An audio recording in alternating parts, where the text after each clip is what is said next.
आदाब नाजरीन, मैं सनम एजाज और आप देख रहे हैं श्रीनगर के स्टूडियो से अब तक का लाइव अपडेट। और लाइव अपडेट में आपको नाजरीन बताएं कि जम्मू कश्मीर की सूरत हाल और उसके साथ साथ लाइन ऑफ कंट्रोल की सूरत हाल। और लाइन ऑफ कंट्रोल की सूरत हाल में पुंछ के लाइन ऑफ कंट्रोल की सूरत हाल आज गर्म रही। गोलाबारी हुई, दो तरफा गोलाबारी, और इस दो तरफा गोलीबारी में अगर जानी नुकसान की कोई इतला नहीं है, लेकिन माली नुकसान बहुत हो रहा है लाइन ऑफ कंट्रोल पे। और इसी लाइन ऑफ कंट्रोल के साथ साथ लाइन ऑफ एक्चुअल कंट्रोल यानी लद्दाख की पहाड़ियों की जो सूरत हाल हिंदुस्तान और चीन के दरमियान बनी हुई है, उसमें यही बताया जाता है कि कहीं न कहीं कुछ पॉजिटिव अब दिखाई देने लगा है। और बताया जाता है, कुछ खबरें ये भी निकल के आ रही हैं कि मुफाहमत होने जा रही है। ये मुफाहमत होगी या नहीं, यह अलग बात, लेकिन वज़ीर दिफा राजनाथ सिंह भी इस फ्राइडे यानी जुम्मे के दिन लद्दाख का दौरा करेंगे, अगली चौकियों का मायना करेंगे, फ़ौज के साथ सूरत हाल पर गौर ख़ास भी करेंगे।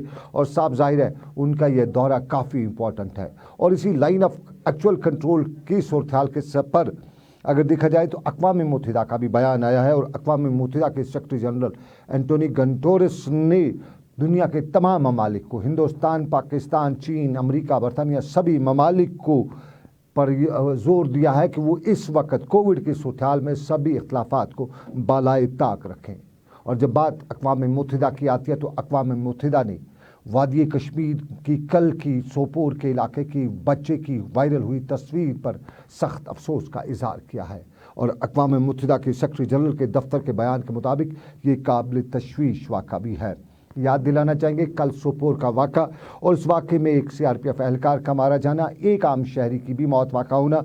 और इस सारे के बाद में इल्ज़ामात लगना शुरू हुए। आम इल्ज़ामात पर IG कश्मीर ने कल प्रेस कॉन्फ्रेंस करते हुए बताया कि नहीं, CRPF ने ऐसा नहीं किया है, क्योंकि इल्ज़ाम यही लगाए जा रहे थे कि जिस शख्स की, आम शहरी की मौत वाक़ा हुई, उसको CRPF एहलकारों ने गाड़ी उसकी को रोका, उसको नीचे उतारा और उसको गोली मार दी। IG CRPF ने कल ये इल्ज़ाम लगाया। और उसके साथ साथ उन्होंने इल्ज़ाम ने माफ़ कीजिएगा, उन्होंने इसकी तरदीद करते हुए बताया कि ऐसा नहीं हुआ है। और उन्होंने बताया कि वहाँ 2 मिलिटेंट थे, मस्जिद में थे, उन्होंने गोली चलाई।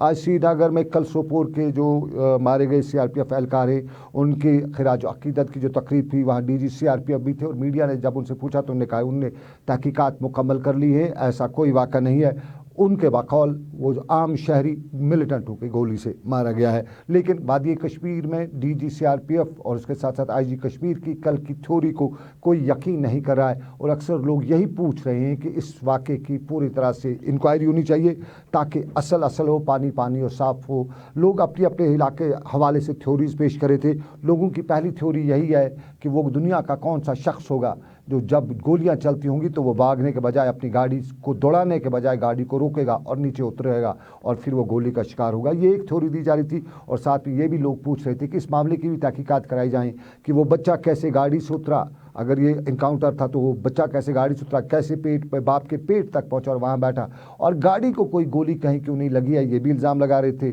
और गाड़ी को गोली ना लगने के साथ साथ बताया जा रहा था, इल्ज़ाम लग रहा है श्रीनगर में और सोपोर में, श्रीनगर में जो उनके लवाकिन इल्ज़ाम लगा रहे हैं कि सूरत हाल पर इस मामले की तहकीकात करने की ज़रूरत है। और साफ जाहिर है इस वक्त अगर इसकी तहकीकात हो जाए तो दूध का दूध हो जाएगा, पानी का पानी हो जाएगा। जो भी है इसमें मुलविस हैं, जो भी है, उनको सख्त से सख्त सज़ा मिलनी चाहिए, सब लोग कहते हैं। और इस वक्त इसकी तहकीकात करना ज़रूरी भी समझा जाता है, क्योंकि किसी की बदनामी हो रही है और कोई आम नहीं चाहेगा कि बदनामी हो फोर्सेस की। इस तरह से जो बदनामी की जा रही है, और जो लोग अगर जानबूझ के बदनामी करें उन्हें सख्त से सख्त सज़ा मिलनी चाहिए। और अगर फोर्सेस ने किया है, CRPF ने किया है, तो CRPF को भी नहीं बख्शा जाना चाहिए। ये वो मामला हैं जो लोग बहुत बता रहे हैं। लेकिन एक और बड़ा मामला जो है इस वक्त कश्मीर में, और वो है कोविड का। पिछले 24 घंटों की बात करें, कल देर गए जो 2 पॉजिटिव के जो मौतें अमवात हुई है इस कोविड से, अगर उनको मिला के देखा जाए तो 6 अमवात हो चुकी है पिछले 24 घंटों में। और यूँ कहें तो पिछले 18 घंटों में ये तादाद 4 तक है। आज 4 लोगों की मौत वाक़ा हुई है। आज सोपोर का शख्स श्रीनगर के अस्पताल में 10 दिन जेर इलाज रहने के बाद कोविड की वजह से ज़िंदगी की जंग हार बैठा। यूँ तो वो दूसरी बीमारी में भी मुबतला था, लेकिन कहा यही जाता है कि दूसरी बीमारी हो तो फिर कोविड हो जाए तो फिर बचना नामुमकिन सी बात हो जाती है, कोविड शिकार कर लेता है। और हमारे यहाँ ये भी कहा, आज ये भी है कि 55 साल का कुलगाम का शख्स भी ज़िंदगी की जंग हार बैठा कोविड के साथ लड़ाई लड़ते लड़ते। सोपोर का 65 साल शख्स था और उसके साथ साथ बडगाम का 75 साल का शख्स भी इस कोविड का शिकार हुआ है और श्रीनगर के बटमालू का 65 साल का शख्स भी इस कोविड का शिकार हुआ है। कुल मिला के ये तादाद 111 तक पहुँची, यानी अमवात 111 हो चुकी है। और अमवात के साथ साथ देखा जाए तो इस हफ्ते हिंदुस्तान में हफ्ते के 7 दिनों में तादाद 1 लाख पॉजिटिव केसों की आई है और ये कह सकते हैं कि अब जो पिछले हफ्ते तादाद 5 लाख थी वो 6 लाख से ऊपर हो चुकी है। खौफ दहशत की लहर बराबर जारी है और उसी खौफ दहशत की लहर में लोग कोविड को साथ लेके जी रहे हैं। कुछ लोग अब भी नहीं मान रहे हैं कि ट्रांसमिशन कम्युनिटी ट्रांसमिशन हो चुका है, लेकिन साफ जाहिर है जिस तरह से पॉजिटिव केसेस आ रहे हैं, जिस रफ्तार से आ रहे हैं, उसको देख के यही कहा जा सकता है कि कम्युनिटी में ट्रांसमिशन है और इस ट्रांसमिशन में बचने और बचाने की ज़रूरत है।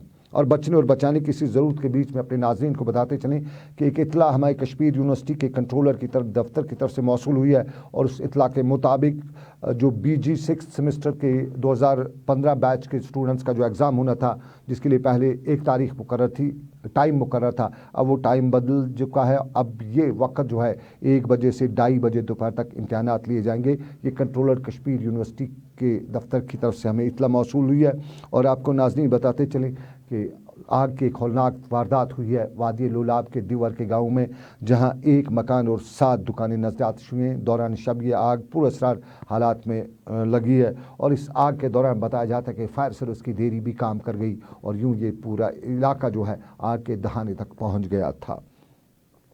और चलते चलते आपको नाज़रीन बताएं, आजकल जिस दफ्तर में आदमी जाता है वहाँ बात जब करता है, डेवलपमेंट की बात करता है, तो वहाँ यही मालूम होता है, वहाँ यही जवाब मिलता है कि फंड्स नहीं हैं। न PHE डिपार्टमेंट में फंड्स हैं, PW डिपार्टमेंट खामोश है। तालीम का मैदान तो आप जानते हैं कोविड के नाम हो चुका है। अस्पतालों में किसी को दवाई की टिकिया नहीं मिलती है, ख़वातीन को जो रिलीफ मिलता था वो भी नहीं मिलता है, सोशल वेलफेयर का अपना वेलफेयर नहीं हो रहा है। और अगर बाकी मामला में देखें तो पंचायती राज में बहुत ज़्यादा कहा जाता है कि सिर्फ बयानबाजी होती है। वो उनका जो एक अब नया सिस्टम देखने को मिल रहा है कि वो बदला बदली करते जा रहे हैं, कभी BJP वाला, कभी PDP, कभी PDP वाला, नेशनल कॉन्फ्रेंस, कभी नेशनल कॉन्फ्रेंस वाला उधर, ये सूरत हाल बनी है। लेकिन ओवरऑल फंड्स के हवाले से हर जगह बताया जाता है कि फंड्स नहीं है। 30,000 करोड़ रुपये मरकज़ी सरकार ने पहले ही वागुजार किए हैं, लेकिन जम्मू कश्मीर में आम लोग यही बता रहे हैं कि फ़ंड्स कहाँ हैं। और ये सरकार से पूछा जा सकता है क्या जम्मू कश्मीर के लिए कोई फ़ंड एलोकेशन हो चुकी है। अगर वाकई फ़ंड एलोकेशन हो चुकी है, जम्मू कश्मीर का बजट हो चुका है, तो फिर ये सरकारी दफातर क्यों किस जगह पे काम नहीं, क्यों श्रीनगर के बसपोरा की फिरदौस कॉलोनी लेन नंबर 2 में 200 मीटर पाइप बिछाने के लिए पैसे नहीं हैं, क्यों हमारी सड़कों की सूरत-हाल जो है वो खड्डों की सूरत-हाल बयान की जा रही है, क्यों हमारे नदी नालों को वीरानी का मंजर पेश करें, और कहाँ है हमारा वो स्वच्छ भारत अभियान। अगर स्वच्छ भारत अभियान है तो क्यों है संग्रामा की सूरत हाल, क्यों है कुपवाड़ा की सूरत हाल, क्यों है कचरा हर तरफ जो सबको कचरा कचरा कर रहा है। ये सरकार से पूछने की बात। लेकिन नाज़रीन इसके साथ ही आपको बताते चलें कि रात 6:30 बजे होगी आपसे फिर मुलाकात ग्राउंड रिपोर्ट में। फिलहाल श्रीनगर के स्टूडियो से मुझे मेरे साथी समीर वानी और साहिल के साथ दीजिए इजाज़त। ऊपर वाले की मर्जी, फिर करेंगे आपसे मुलाकात। आप रखिए अपना ख्याल। अल्लाह हाफिज़।